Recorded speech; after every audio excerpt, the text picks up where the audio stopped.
People have been asking in the comments to find a good two-person up front tactic for these tactic talks, and honestly, I just haven't found any in the Steam Workshop lately. Well, I found one. We're gonna check it out. We'll see how it works.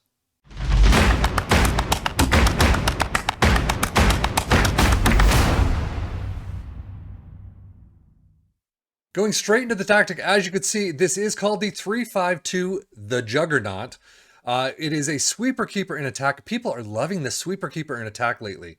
Ball playing defenders as stoppers on the left and right, and then a libero in support centrally, a wingback on the left in attack, a complete wingback in support on the right, a deep lying playmaker in defend in central spot, Mazzala in attack, and then all the way up front we have a target forward in attack, and then a trequartista in attack up front.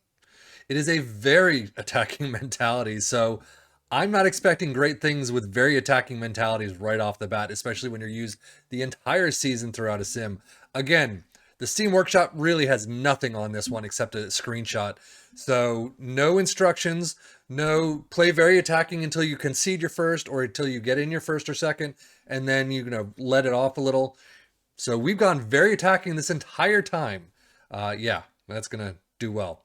In possession, fairly narrow attacking with approach plays, pass into space, overlap on the left and right, and play out of defense. Slightly more direct passing directness. Tempo is much higher, never time waste. I don't know why that's red. Run at defense, be more expressive with mixed crosses. In transition, we've got counter press, counter, distribute to center backs, and roll it out. And then out of possession, mid-block line of engagement, standard defensive line, trigger press much more often, get stuck in, step up more, and trap inside. And no opposition instructions whatsoever. As you can see, like I said, it did not work very well, especially for Wolves. Newcastle actually raised a little, although you would expect them to find them there in a regular playthrough. Tottenham definitely went down a bit, but Wolves relegated handily with only 20 points. Tottenham with 52, Newcastle with 63. So again, Newcastle actually didn't do too badly. Tottenham didn't do well, and Wolves just, whew, that's not good at all.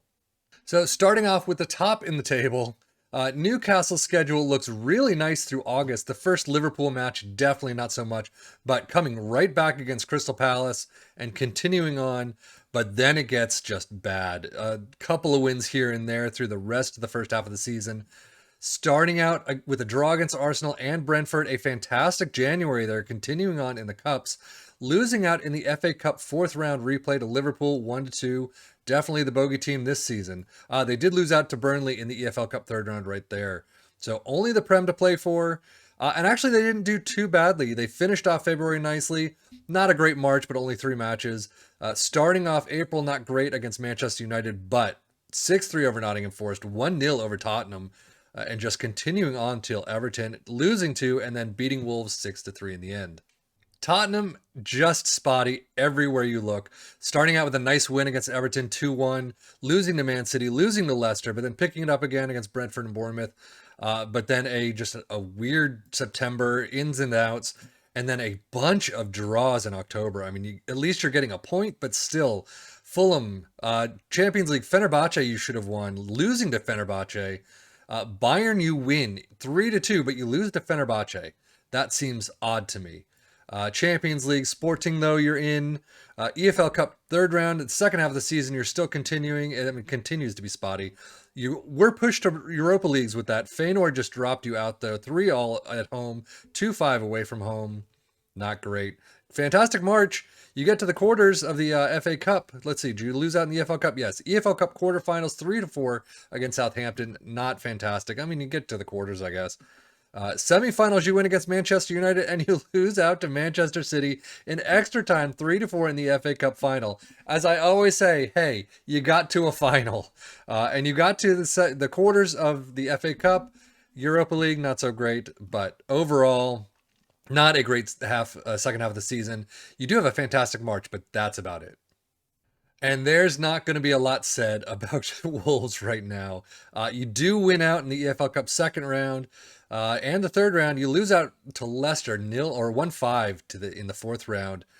FA Cup, you're continuing on until you lose to Fulham 1-4. But man, look at all that red. There's a couple of greens scattered about, a couple of draws scattered about, but overall, Absolutely woeful. Just dreadful. Transfer-wise for Newcastle, you can see a couple of the similar boys that we've seen. Donny van de Beek, as we've seen before. Kai Kennedy, we've seen. Victor Nelson from Galatasaray. I don't remember if we've seen him before. His name sounds familiar, but Sugawara from AZ. I don't remember what AZ is. Alkmaar.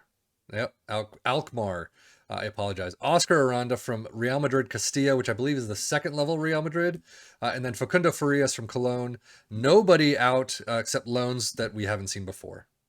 Tottenham have a couple of ones. Shutala we've seen from Dynamo Zagreb. Weston from Rangers I don't think we've seen. And Brian Cristante from Roma we haven't seen. And then Augustin Guiai from San Lorenzo we haven't seen, or at least I don't remember seeing. Fagan Walcott out as usual. Lucas Moura out for $7 million to West Ham. And then Wolves, the only one in we've seen before, Miguel Velosa for 325k. Not too bad. Huang He-chan to Lyon for 2.6 is the only out. Lembikisa for 975. We've seen that before. As you can see from the data hub, analysis of our attacking and defensive performance indicate that we are generally okay defensively and good in attack. So as you can see, they do have an overall positive set of attacking features. Couple of negatives here and there: passing percentage, dribbles per game. What is that? Fouls against per game. So overall, attacking is better. Defensive, not great. The only one is interceptions per game, and then tackles attempted per game. But the tackling percentage is right on par with the average for the league. So the summary for Tottenham actually says that defensively they were good, but only okay in attack. And as you can see, the positives in attack are very minor here, but the negatives, the dribbles per game, definitely the passing percentage, not great. The team defending, tackles again, and interceptions per game are the positives. A little bit more for or a little bit less for the blocks per game, still in the positive, but everything else is just well below the league average. And then Wolves. You get Wolves. Attack and defensive performance indicate that we are poor in defense and very weak in attack. They may have broken the league average on shots on target, but that's it. Everything else is just well below. Team defending, tackles per game, interceptions per game, blocks per game, and then clearances per game tackles are well above the average. Everything else, not so much. And then the top half, wow, just piss poor. Stats-wise, though, you do have Newcastle in fourth with 76 goals, most in the league. Tottenham in eighth with 61. Fewest shots, nobody. Most dribbles, fewest conceded, nobody. Fewest shutouts, nobody. Most tackles, one. There you go. Wolves, 924. Newcastle's 865 and Tottenham's 844. So very defensive tactic, even though you got a very attacking mentality. I guess going very attacking, you seriously need to do a lot of work on your defensive side. Best pass completion, most shots for Newcastle with 557 and most points per game. Newcastle in eighth anyway. So most goals, Isaac with 32. That's one of the higher totals we've seen for him. Son with 21 for Tottenham. Kane with 20. Pretty much bang on average for Kane at least. Son prinking up a bit. Most assists, Trippier with 13. Pedro Porro with 10. Most player of the match awards, Isaac with 11. Newcastle is the only one. I'm surprised Holland hasn't gotten up there a little bit better. Most dribbles per made, Nelson Semedo with Wolves, 133. Fewest conceded, nobody. Most shutouts, nobody. Allison there with 22. There you go. Most tackles, though, Joe Willock for Newcastle and Pablo Sarabia with Wolves. Nelson Semedo with Wolves in there as well. So, as you would expect, pretty much. Most key passes, Trippier, always up there. Alexander Isaac with most shots, as with Son, 104 to 132. Erling Haaland with 199. Still low for him, though. And as always, we finish out with the actual stats in all competitions. Alexander Isaac with the top goal scorer award for 34 goals. Isaac 747 highest average rating. Fantastic for him. Trippier with 15 assists overall. And then Isaac with 12 player of the match awards. Tottenham, Harry Kane with 34. So a little higher than average for him. Kane with 734 highest average rating. Pedro Porro with 12 assists. And then Harry Kane with 8 player of the match awards. And as we finish out with Wolves, Sarabia is not in here for the highest average rating or most assists. That's interesting to see. Nunez is usually highest average rating, 683 for Raul Jimenez. Wow, that's awful. 18 goals for Cunha is definitely on the low side, but they sit dead last. I'm not expecting much at all. Most assists for Ait Nouri, 10 assists. That's actually not too bad for all things considered, pretty much. And then most player of the match awards, only 2 for Ait Nouri, and that is it. Again, this tactic just did not work for Wolves whatsoever. Tottenham, you can kind of see little glimpses of hope, but really it just didn't work in all in the end. Newcastle, you know, it can work. You can probably make it a little bit better, especially a lot of the draws that you've seen. Some of the low level losses, by 1 goal or so.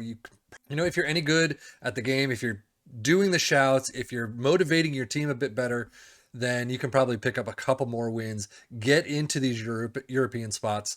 But Newcastle at 63 points, it's not too bad, I guess. But overall, I don't think this tactic did all that well. We've definitely seen better. So anyway, that is it for me, Seffian FM for the Football Manager blog channel, saying thank you as always for watching. Take care and enjoy.